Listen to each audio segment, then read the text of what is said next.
Good morning and good afternoon. Welcome to another episode of Before Coffee. It is Good News Day. We're covering all the good news that's been going on this week, and it's a lot of it. Supposedly, Rog has a really big good news story. So, this is Before Coffee, the father and daughter comprehensive news of Planet Earth podcast, where we look up our stories 10 to 15 minutes before we start, and we haven't drunk any caffeine. That's why it's called Before Coffee. So, what's in the headlines today? Today on Before Coffee, Denmark will plant 1 billion trees and convert 10% of farmland into forests. Good news for the environment. As well as Biden touring the Amazon rainforest and pledging funding in advance of Trump. Good news. Could AI help save the planet? 4 ways it's already making a difference. India and the UK are to relaunch trade talks in New Year, according to Starmer. And more good news on Good News Day. An orchestra that performs in car parks, and 3 more UK farms diversifying with nature in mind. In culture news, stars lead emotional tribute to Quincy Jones at Oscars Governors Award. And it's National Carbonated Beverage with caffeine. Not coffee, it's got to be carbonated. November 19th, like Monster. 2024. November 19th, 2024 on Before Coffee.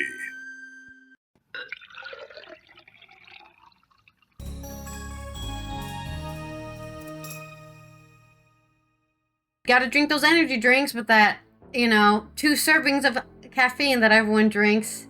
This is 2 servings. Drinks the whole can in one sitting. Wow, I'm buzzed off my ass. Anyways, carbonated caffeine drinks.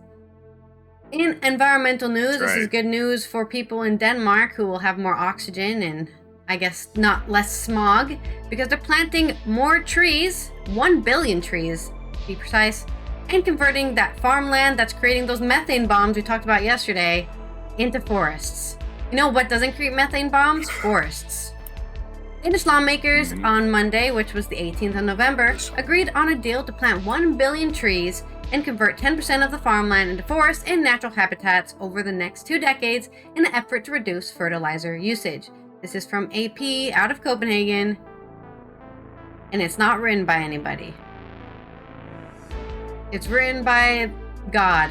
The government called the agreement the biggest change to the Danish landscape in over 100 years.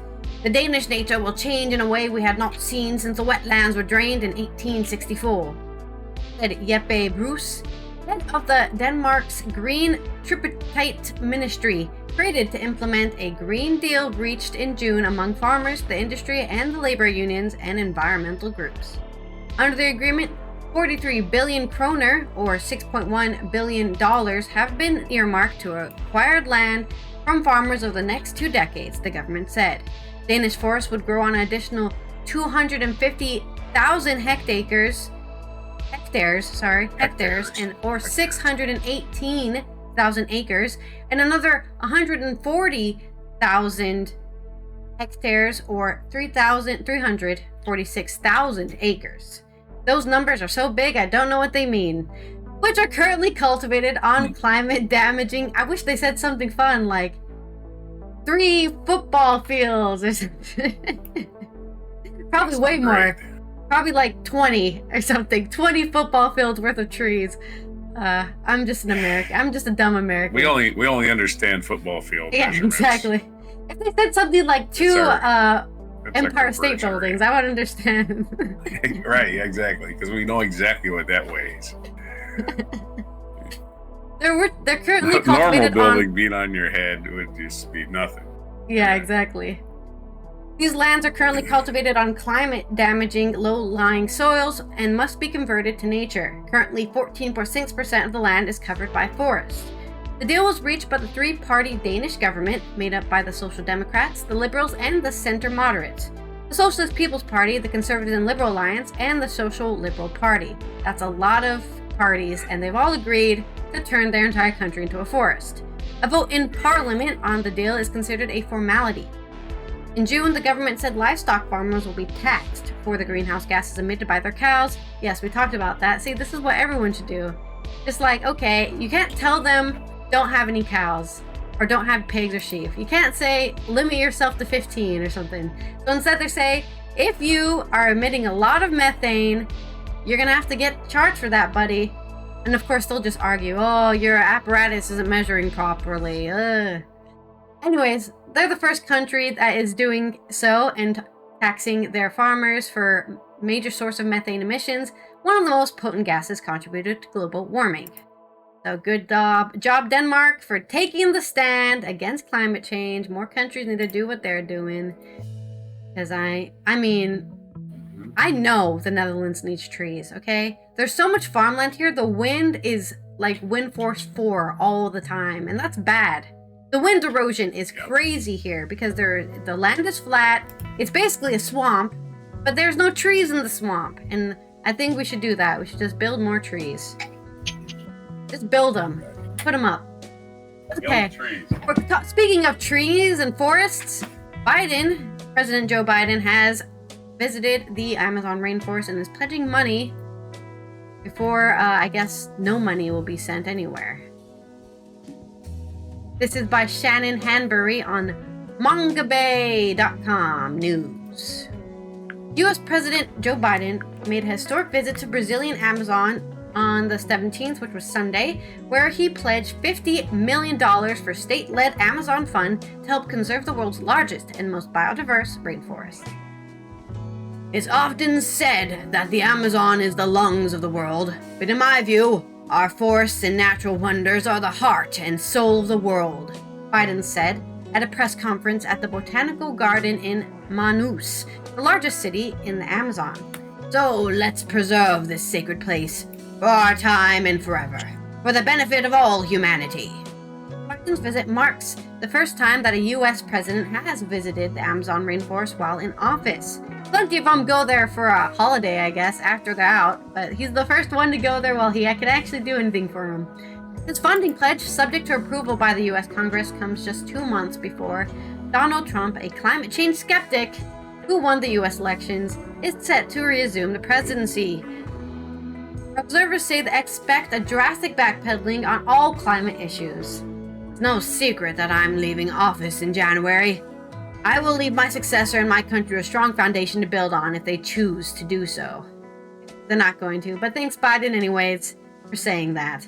During his visit, Biden boarded the official Marine One helicopter for a 25-minute excursion over the Negro and Solomos rivers, whose water levels hit record lows in September amid an ongoing drought.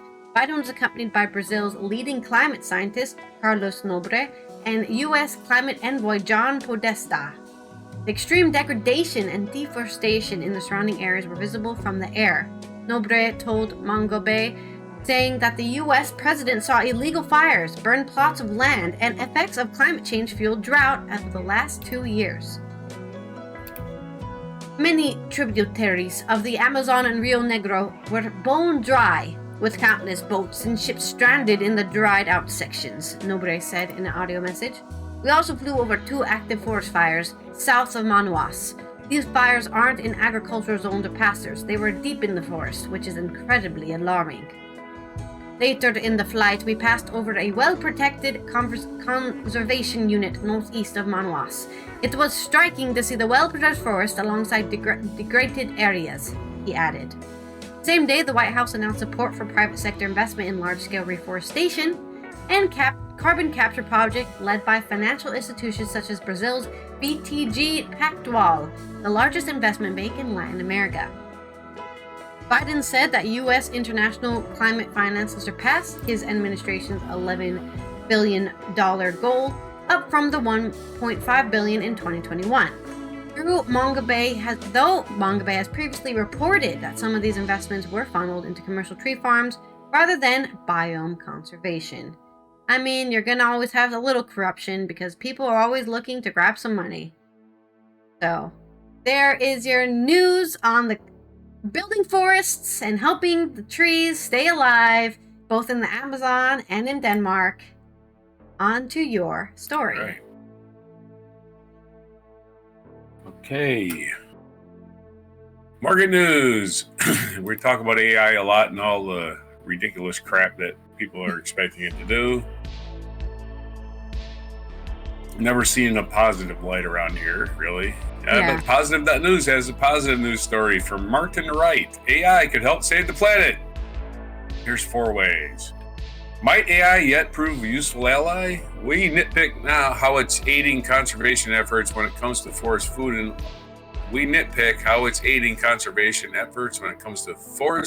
on land and at sea. AI is having a moment. The media is full of it. Tech bros have made squillions out of it, and politicians are falling over themselves to pretend they understand it and know what to do about it. Scare stories abound, but there's a brighter side to AI coin too, because it holds out some practical promise for tackling a number of stubborn challenges. Here are 4 ways it's doing just that. Futuring the forest. The rainforest, we just talked about the rainforest, didn't we? We're just right on topic here. The rainforest of South America may be under threat, but they're still vast and remote enough to make monitoring that threat a real challenge. Satellite surveillance is one answer, but it has limitations, and foot patrols can only cover so much ground.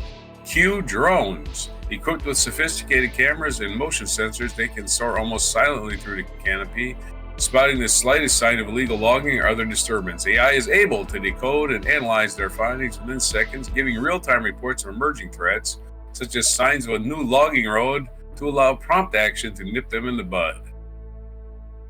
Definitely want to get them right in the bud. AI can be its most effective when it helps match high-tech observation with the eyes and ears of people on the ground. In the Peruvian Amazon, indigenous activists are using customized version of map builder software to build up a detailed picture of the state of their forest lands, combining satellite data with observations from their own patrols. As campaigning group of Global Forest Watch puts it, this provides them with undeniable evidence of the challenges they face, transforming abstract threats into tangible realities that can be addressed and acted upon. Or in the words of local indigenous leader Rainine Koshi, technology allows us to reaffirm and guarantee our rights and our future generations. And where else? Number 2. Where the wild things are, AI. Some of the world's most precious and endangered species are, by definition, the most elusive, as are some of the most insidious threats facing them. AI can help track down both. By analyzing photos and camera traps, it has helped Indian conservationists build up an unprecedented database of individual tigers, so that if a pelt appears on the international market, it's possible to check whether it's from a legitimate or if undefying tiger farm or has been illegally poached. A legitimate tiger farm? Wow. If unedifying. That's a word I was trying to pronounce. Wow, what the hell, a tiger farm? What the hell? Oh yeah, we're raised tigers for tiger skins. What a shitty business. Faced with the challenge of comparing and analyzing a vast amount of wildlife data from various sources, the camera traps, individual observation, the work of citizen scientists, AI comes into its own. It's helping identify and track individual creatures in remote environments, from the snow leopards of the high Himalayas to whales and dolphins far out to sea, giving vital information for conservation strategies. In Uganda and South Africa, meanwhile, wildlife rangers are using combinations of drone cameras and AI tools developed by researchers at the University of Southern California to anticipate the movements of poachers intent on killing rhinos or elephants and allowing the rangers to move in swiftly before the fatal shots are fired. Good stuff. Number 3, an AI agrarian revolution. An AI agrarian. That's a play on agrarian, as in farming. One of the strengths of AI is its ability to scan a vast amount of data from a hugely disparate array of sources, compare and analyze it, and present a customized result to the screen of a basic smartphone in seconds or quicker. And one of the benefits of such ability is to provide low-income farmers with a sort of detailed expert advice that would previously have been far out of reach or their pocket. Take the Khammam district of Telangana state in southern India. Here, 7,000 chili farmers took part in a pilot run jointly by the World Economic Forum's India Center on Fourth Industrial Revolution and the Indian and state governments. It used AI to help everything from soil analysis at field level to nutrient management and pest prediction, all the way through to quality control and marketing, developing a chatbot in the local Telugu to give farmers direct access to findings in a language they could understand. The project ran for 18 months, a period of 3 crop cycles. At the end, the average farmer taking part had increased chili production per acre by a fifth, cut pesticide and fertilizer use, improved quality and marketability, and seen a doubling in their net income. Unsurprisingly, state authorities are now adopting the program, expanding it to 500,000 farmers growing 5 different crops. That's right, India. You're not feeding each other more efficiently enough with your population explosion. Let's keep on it going. Anyway, little negative spin on that one. Anyway, number 4, seascapes at sea. Heard of echoacoustics? It sounds like an option on the decks of a recording studio, but in fact, it's one of the latest and most promising ways of monitoring the health of coral reefs, and it does so by listening to them. Super sensitive underwater mics, known as hydrophones, can pick up the slightest sound. Now, an AI system called Surf Perch, developed by scientists at the University of Bristol and University College London, in association with Google and its AI division DeepMind, is able to decode the sound of data to identify the trace the movement of fish and other marine species, and so build up a picture of ecological health of the reef and its surroundings. Its developers have helped train the model by drawing on libraries of birdsong after discovering that despite sounding completely different, there are sufficient common patterns with fish sounds for the model to learn from one to improve the results from the other. It's a classic example of how AI can in effect teach itself at speed to boost its performance, and it holds out hope for fragile ecosystems that covers 0.1% of the ocean surface, yet is home to 25% of its species. Remember Dr. Dolittle and his passionate wish to talk to the animals? AI now holds out a dizzying and distant prospect of being able to do just that by analyzing everything from a bat squeak to a whale song. And Project CETI, or Cetacean Translation Initiative, researchers are using AI's pattern recognition capabilities to analyze a vast range of recordings from sources such as whale mouth tags and underwater robots, and so start to map out the individual creatures communicating with each other under all sorts of conditions. It's some way of being able to interpret a whale song, let alone sing back to them. And as when that time arrives, there will be plenty of ethical questions to navigate, but the potential benefits in terms of conservation insight, not to mention interspecies respect and understanding, could be off the scale. So there's the negative side of it also. The energy consumption elephant in the room. No serious consideration of AI should duck the question of its thumping levels of energy consumption. Run a query through ChatGPT and it uses 10 times as much electricity as Google search. Some estimates suggest that this could mean doubling carbon emissions from data centers by 2030. That AI as a whole could lead to a surge in electricity consumption just at a time when we desperately need to curb it. It's a serious issue, but again, there's another side to this story. Some of the biggest players in AI, Google's and the Microsofts and all, are investing heavily in solar and other renewables to answer that question and put renewables to power their work. But the most promising aspect lies in the potential of AI to itself to cut consumption. When Google uses AI expertise and its newly acquired DeepMind to analyze electricity used for cooling its data centers, they discovered they could cut it by a staggering 40%, and this was after they thought they'd already made them as efficient as possible. At a stroke, they knocked 15% off the whole group's data center consumption.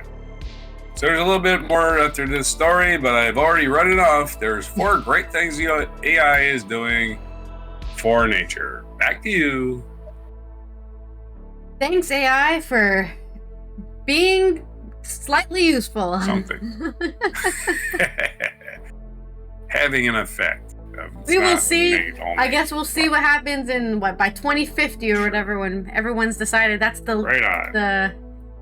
when we have our last chance, I guess. All right, from climate news and AI to economic news coming out of the UK. Starmer, current Prime Minister of the Labour Party and of the majority right now, has decided they're going to relaunch trade talks with India. This is from Sriram Lakshman on The Hindu. Britain's Prime Minister Sir Keir Starmer attends a bilateral meeting with India's Prime Minister Narendra Modi on the sidelines of the G20 summit at the Museum of Modern Art in Rio de Janeiro, Brazil. India and the UK have decided to relaunch discussions to conclude a free trade deal in the new year, following the election of a new Labour government in the UK. The announcement of the imminent resumptions of talks, which began in 2022 during Boris Johnson's Conservative government, was announced by UK Prime Minister Keir Starmer following a bilateral meeting with Prime Minister Narendra Modi in Rio de Janeiro on the fringes of the G20 summit. A new trade deal with India will support jobs and prosperity in the UK and represent a step forward in our mission to deliver growth and opportunity across our country, Mr. Starmer said. Bilateral trade between the two countries is valued at £42 billion or 53.2 billion USD in the 12 months to June 2024, according to official UK data. India and the UK have concluded most of the 26 chapters under discussion, but talks have been dragged on for over 14 rounds of trade talks, which have outlasted two UK Prime Ministers, Mr. Johnson and Rishi Sunak. The last round of talks was held in March, after which India and then the UK went to the polls. India is the fifth largest economy in the world and a vital trading partner for the UK. We believe there is a good deal to be done here that works for both nations, said UK and Business Trade Secretary Jonathan Reynolds. The UK is seeking to deepen cooperation in areas of education, security, technology, and climate change, Downing Street said in a statement. They also want to welcome the recent launch of the Technology Security Initiative and discuss the opportunities for further cooperation on defense and security, Downing Street said, adding that the Prime Ministers reaffirmed the strength of the cultural ties between the two countries as a basis for further cooperation. Prime Minister Modi announced the opening of two consulates in Belfast and Manchester, the government said in its readout of the meeting. Mr. Modi also brought up the issues of economic offenders. The Prime Minister noted that the importance of addressing the issue of economic offenders from India and the UK. The two leaders also agreed on a need to make progress on issues related to migration and mobility, the readout from New Delhi said. The government has been seeking the extradition of businessman and former politician Vijay Mallya and diamond merchant Nirav Modi. Both readouts refer to the India-UK Comprehensive Strategic Partnership, but are silent on the 2030 roadmap, a pathway to deepening the relationship agreed in the 2021 by Johnson and Modi governments. The Hindu reached out to Downing Street for comment on whether Starmer government was committed to the roadmap, but they did not receive a response as of November 19th, 6 a.m. Indian Standard Time. So maybe they'll get one, maybe they won't.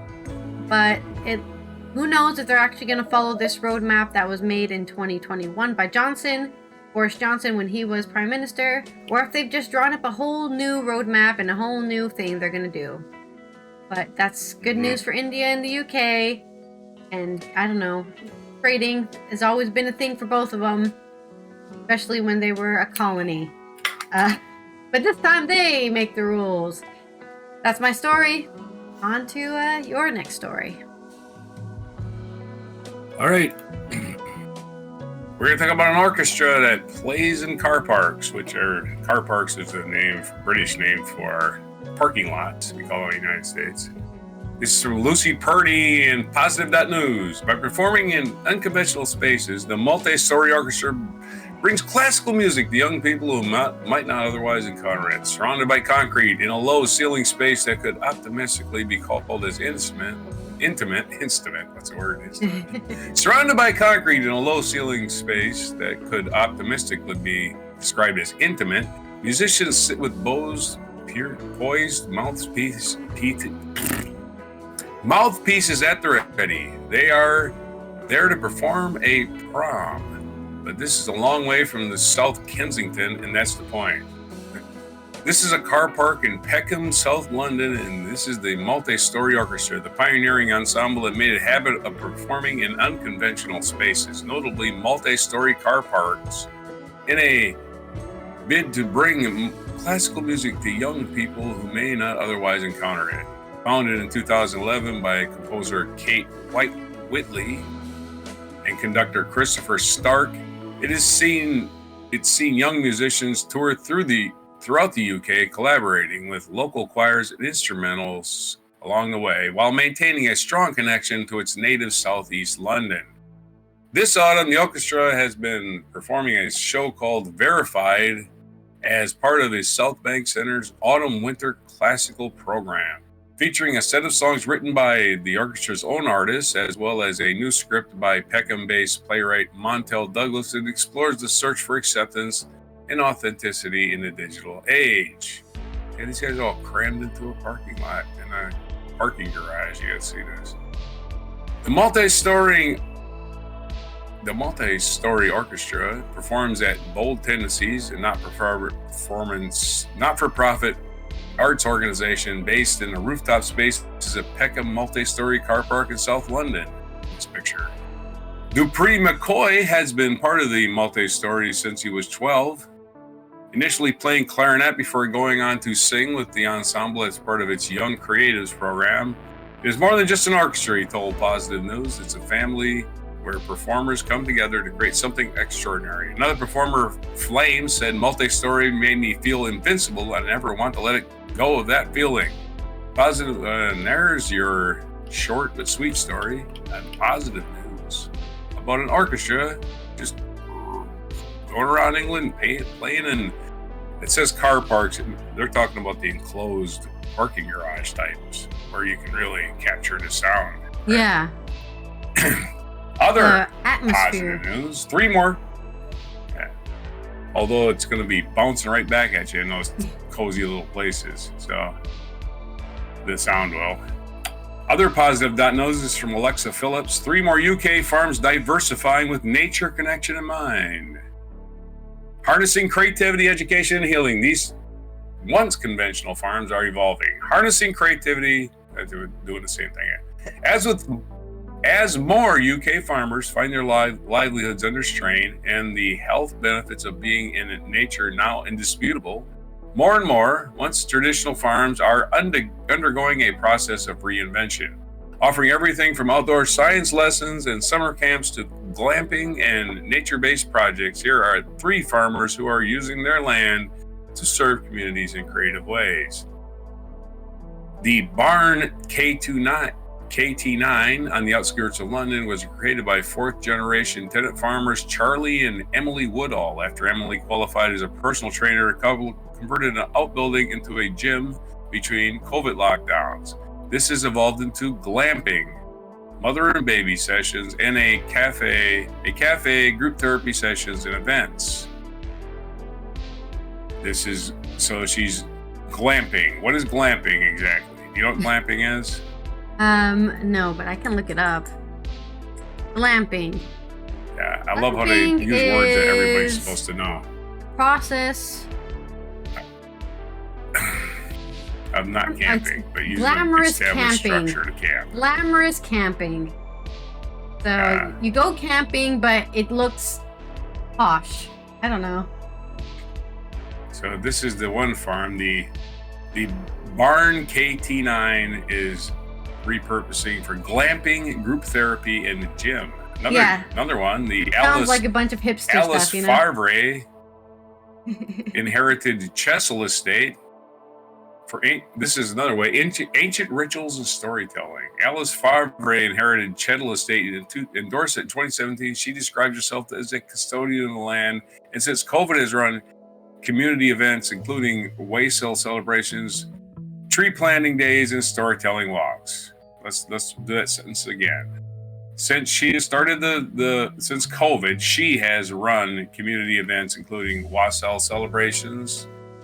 Don't know what that is. Tree planting days and storytelling walks.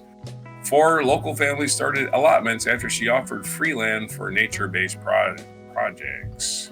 So another state is, well, I guess that's it. It says 3 and I got 2. That's interesting.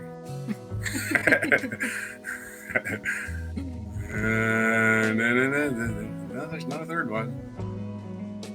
Okay, hell of an article. You said 3 in the article and you listed 2. Right on. You got the barn kook. Maybe if I expand the story or something, and maybe 3 will come up. The missing third one. Here's the third one.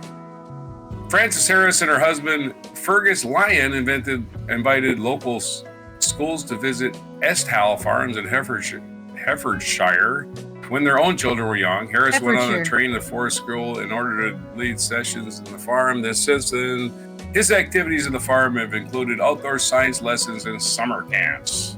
So having summer camp tours and things conducted on your land is another way of educating people about nature and repurposing your farm and reducing its carbon footprint. Well, there you go. There's your 3 truncated stories. And back to you. All right. Glamping. Kind of where we went in London, like right off the outer London area, that was kind of glamping, right? It was a fancy little, hut that we stayed in, Mm-hmm. That's kind of a glamping area. Anyways, from glamping to honoring at the Governor's Awards for the Oscars, as Quincy Jones is given emotional tribute by many stars. This is by Matthew Cantor on The Guardian. Rashida Jones read the speech her father had drafted ahead of his honorary Oscar, while Richard Curtis called on the industry to create a mechanism that helps change things. Quincy Jones died too soon to accept an honorary Oscar at the Governor's Award on Sunday night, the 17th of November, so the ceremony in Los Angeles became a moving celebration of the life of a music legend. Jones, who died on the 3rd of November, age 91, was one of the 5 Hollywood luminaries due to be honored at the 15th Governor's Award. In his absence, his daughter Rashida Jones read the speech he had drafted, alongside a spirited performance by Jennifer Hudson. Flanked by 3 siblings, the actor and director recounted her father's words. I was always keenly aware of the enormous power that we possessed as filmmakers. The art we created, the stories we told, if we were lucky, had a chance to move people in ways that they could never imagine, to make society and the world a more understanding and embracing place for us all to exist. Describing her father, she said, he had this preternatural gift for with people. He knew how to stay present, stay curious, and stay loving. It had been a difficult decision for our family to be here tonight, but we felt like we wanted to celebrate his beautiful life and career. The event, presented by the Academy's Board of Governors, honors lifetime achievement in the film industry, often lauding those who haven't won the traditional statuette. This year's recipients were the screenwriter and director, Richard Curtis, for his humanitarian work. The casting director is Juliet Taylor, who, like Jones, received an honorary Oscar. So Jones never received a single Oscar in his entire life. This was going to be his honorary Oscar, his first Oscar ever, and he died before he could receive it. So, Oscar for anything he's ever done. Okay. And the James Bond producer Barbara Broccoli, lovely name, and Michael G. Wilson, who received the Irving G. Thalberg Memorial Award. The ceremony is a magnet for A-listers and Oscar hopefuls. Those gathered at tables in the Ray Dolby Ballroom include Saoirse Ronan, Jennifer Lopez, Paul Mescal, Lupita Nyong'o, and Angela Jolie, among others. The actor, writer, and director Coleman Domingo gave an opening speech reflecting on the national moment. What a time to create a meaningful art. What a time to be in this room with you all. Tonight, we will inspire each other to just keep going, he said. Let's keep telling the most complex stories that can show us that we're more alike than unlike. Daniel Craig presented the award to Broccoli and Wilson, siblings who had produced the Bond films since 1995, when they took over from Cubby Broccoli, Barbara's father, and Wilson's stepfather. Wow, nepotism babies, hell yeah. Nicole Kidman, like, oh, I want to be a producer. That's okay, you can have it when I'm done. What? Yeah, you can be the producer of this. After me. Okay, thanks, Dad. Nicole Kidman presented the award to Taylor, whose credits range from Annie Hall to The Birdcage. The work of this casting director is always seen, but is often overlooked, Kidman said, noting that Taylor was the first person in the job to be recognized by the Academy. This woman was at the center of American filmmaking from the 70s to the end of her career. She was more than professional, she defined profession.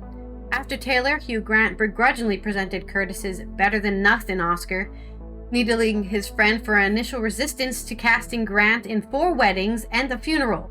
Then, not content with saving the British film industry, he decided he would also had to try and save the whole bloody world, Grant said, referring to comic relief, make poverty history, and Curtis's other humanitarian efforts. There I would be in one of the lulls in my career, because of some flop or some arrest or whatever, and I'd be frankly desperate for Richards' next film. I'd be told, I'm sorry, he's away for a year in Africa, saving starving children. What an asshole. Wow. I found that annoying and frankly selfish. In his own speech, after remarking on Grant's infamously unsatisfactory character, Curtis praised his colleagues for making films with potent messages but urged them not to stop there. Powerful films and TV shows are made, and everyone just sort of hopes they'll help change things, and they don't take the final step to create a mechanism in the actual production that helps to change things, he said. They should appoint impact producers who would use films for campaigning, for targeted education, for changing laws. When films get shown to the right people in power at the right time, when films are leaked to the right charities, amazing things can happen. The night ended with Jones's award presented by Jamie Foxx in a speech that included startlingly accurate impressions of Jones and Donald Trump, whose re-elections were obliquely and mournfully referenced during several times throughout the evening. Foxx recalled working with Jones on the film Ray, and hailed that the composer's fearless and tireless work for disabled people, including people with Down syndrome like Fox's late sister. Thank you for giving the music world. Thank you for giving the world light. Thank you for giving the world an example of what a great human being is supposed to be, Foxx said. Closing her speech at the end of the evening, an emotional Rashida Jones urged the crowd to listen to her father's music on the way home. There's an entire universe waiting in his 7 decades of music, and while you listen, hear him. Hear how he imbued love into every single second of music he made. That was his real legacy, love, she said. In honor of our dad, we hope you will do the same. Live with love, lead with love, bring love to everything that you do. Well, that is how I live my life, so I feel very proud of myself for already doing that. You're welcome, Quincy Jones, for continuing your legacy of bringing love to everything, because there's enough hate in the world, and it's just a flip of a coin to make it into love.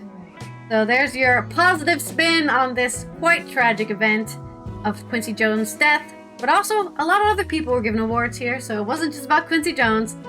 So good job to all the winners for casting and I guess directing films, obviously composing from Quincy Jones, sorry. And then who else was given an award? I already forgot one. Broccoli, right, the Bond films, which I've never watched. Congratulations on being nepotism babies. That's what their award is. My dad had this job before me, and he just gave it to me. Hey, you can produce it now. Hey. And on to this day in history. This day in history. All the way back to 1703 on November 19th, the Man in the Iron Mask, a political prisoner famous in French history and legend, died in the Bastille. Okay, that's gotta suck being in an iron mask. Just, throw that out there. 1794, during his tenure as first Chief of Justice of the U.S. Supreme Court, John Jay negotiated the Jay Treaty, with Great Britain helping mend ties between the Americans and the British after, of course, the Revolutionary War. 1820, the Trapo Protocol, a declaration of intention to take collective action against the revolution, was signed by the Holy Alliance powers at the Congress of Troppau. That helps you out. I'm glad. In 1863, U.S. President Abraham Lincoln delivered the brief but renowned Gettysburg Address at the dedication of the National Cemetery in Pennsylvania during the American Civil War. And of course, Pennsylvania just voted for fascism, so they can just go ahead and be part of another country. 1962, American actress Jodie Foster was born. She was best known for dramatic portrayals of misfit characters set against intimidating challenges. Of course, her first famous role was Taxi Driver, and later she was in Silence of the Lambs. Several other movies. Jodie Foster, child actress. 1969. Well, she turns Jodie Foster turning 62 today. She's basically my age, a couple weeks older than me. 1969, Brazilian football soccer player Pelé scored his 1,000th career goal. Holy crap! Considering how much scoring there is in soccer, that is truly amazing. There's almost all the 0-0 ties they settle for. Yeah. It's truly amazing. 1975, the dramatic film One Flew Over the Cuckoo's Nest was released in American theaters. It became the first film since It Happened One Night to win the Academy Awards for Best Picture, Director, Lead Actor, and Lead Actress. And those following, the director was Milos Forman, the actor was Jack Nicholson, and the lead actress was Louise Fletcher. 1990, the pop duo Milli Vanilli became the first performers to be stripped of a Grammy Award. For Best New Artist, as was revealed that the two men had not sung on their album, Girl, You Know It's True. Of course, the music was fucking terrible. They shouldn't have won a Grammy in the first place. 2002, as had the House of Representatives the previous week, U.S. Senate overwhelmingly approved the creation of a new cabinet department, the Department of Homeland Security, on this day, 22 years ago. Homeland Security was the DHS. Now we have a workforce of 170,000. And now we just spy on your citizens, and they have the whole thing with all the other stuff. Thanks, guys. What's that? Well, you talk about it all the time. People don't know that Homeland Security didn't exist before. It didn't exist. Well, what it did is it created not anything really new. It just bought a whole bunch of agencies under one umbrella. So Customs and Border Patrol were not under the same agency. Customs used to be part of Treasury, and Border Patrol used to be part of Justice. They moved them both into Homeland Security. They also moved a bunch of other departments like Secret Service and basically a lot of federal law enforcement got moved under Homeland Security. 2007, Amazon.com began selling the Kindle, a wireless electronic reading device that played a key role in popularizing ebooks. 2017, Charles Manson died in prison at 83, leaving Donald Trump as the craziest person on earth.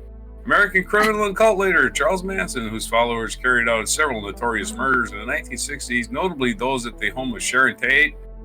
Well, he died at the age of 83. Good riddance to Charles Manson, you crazy old fucker. Featured event in this day, in 1977, Anwar Sadat visited Israel. After the Arab-Israel War in 1973-74, Egyptian President Anwar Sadat began to work towards peace. And on this day in 1977, he began his historic visit to Israel, during which he offered a peace plan to its parliament. Our feature biography, Indira Gandhi. Well, Anwar Sadat is eventually assassinated for trying to make peace with Israel. Indira Gandhi was also assassinated, the Prime Minister of India. She was born on this day, November 19th, 1917. Died. She was born in Prayagraj,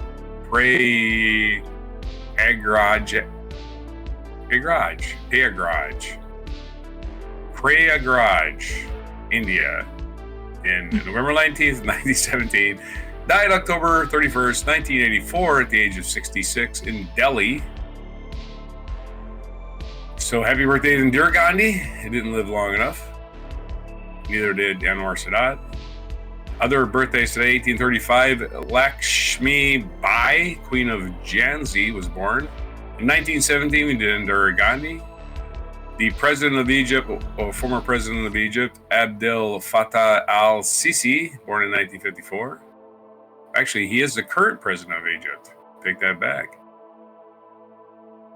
Charlie Kaufman, American screenwriter and director, was born in 1958. And Jodie Foster, we already covered. What days it is today? There's only two things today. It is National Play Monopoly Day, so you can do that all day.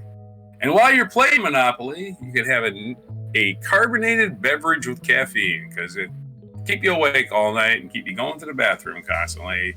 It's those two things today. So National Carbonated Beverage with Caffeine. That's very specific. Must be carbonated, must have caffeine. Yeah.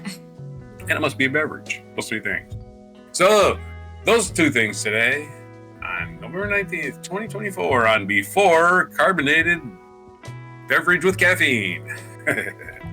Red Bull Monster, all those other weird things. Yeah. All those things are not sponsored. I sent you a video for the mic drop because you didn't send me one. Oh yeah, I completely forgot. It's okay. It's just Biden going to the Rainforest. I already sent you the link, so...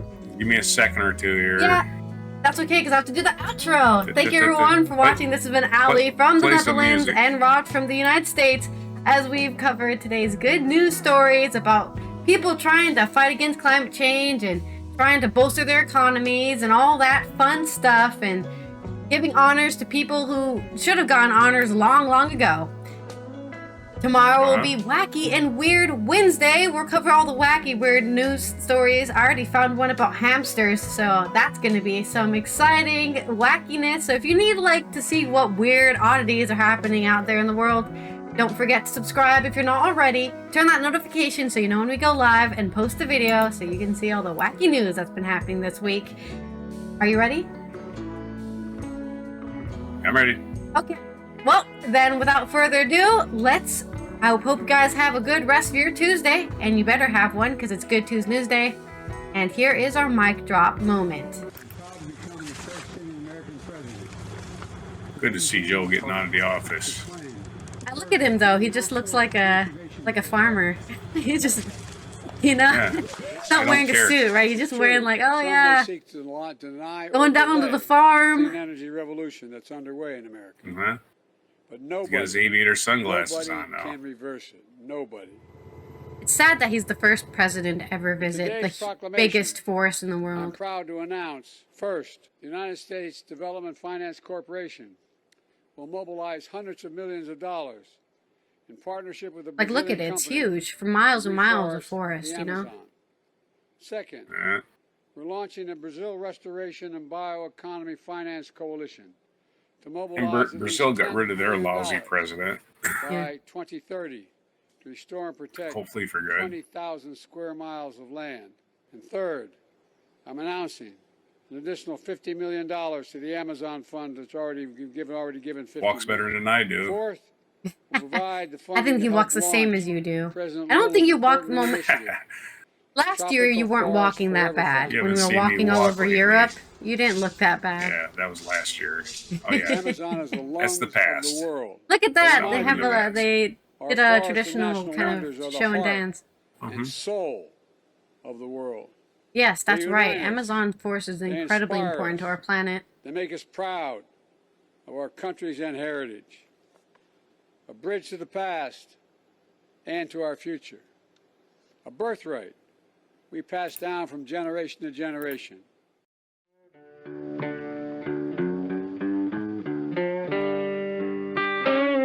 Be sure to hit the like, subscribe, and notify buttons, and follow our other channels, Toxic Alley, History of Gravy, and Scratchy Old Records.